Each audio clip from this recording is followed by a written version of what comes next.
13 വയസ്സുകാരനെ പ്രകൃതി വിരുദ്ധ ലൈംഗിക പീഡനത്തിന് ഇരയാക്കിയ കേസിൽ BJP പ്രവർത്തകൻ അറസ്റ്റിൽ. മഴുവഞ്ചേരി മത്തനങ്ങാടി സ്വദേശി സുന്ദരൻ എന്ന അജിത്തിനെയാണ് കുന്നംകുളം പോലീസ് അറസ്റ്റ് ചെയ്തത്.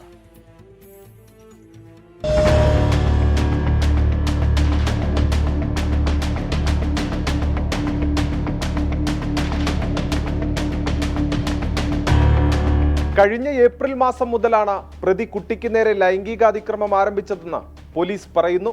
മഴുവഞ്ചേരിയിലെ ഓട്ടോറിക്ഷ ഡ്രൈവറായ പ്രതി കുട്ടിയെ വീട്ടിലേക്ക് വിളിച്ചു വരുത്തി നിരവധി തവണ പ്രകൃതിവിരുദ്ധ ലൈംഗിക പീഡനത്തിനിരയാക്കി. പ്രതി അജിത്ത് നിരന്തരമായി കുട്ടിയുടെ ഫോണിലേക്ക് ലൈംഗിക ചുവയിലുള്ള മെസ്സേജുകൾ അയക്കുകയും ലൈംഗിക അതിക്രമം നടത്തുകയും ചെയ്തതോടെ കുട്ടി ബന്ധുക്കളോട് വിവരം പറയുകയായിരുന്നു. തുടർന്ന് കുന്നംകുളം പോലീസിൽ നൽകിയ പരാതിയുടെ അടിസ്ഥാനത്തിൽ കേസെടുത്ത് അജിത്തിനെ അറസ്റ്റ് ചെയ്തു. വൈദ്യപരിശോധനയ്ക്ക് ശേഷം കോടതിയിൽ ഹാജരാക്കിയ പ്രതിയെ റിമാൻഡ് ചെയ്തു. 24 തൃശൂർ. വിധി ദിനത്തിൽ 24 മാജിക് ജൂൺ 4 ചൊവ്വാഴ്ച രാവിലെ 5 മണി മുതൽ 24-ൽ.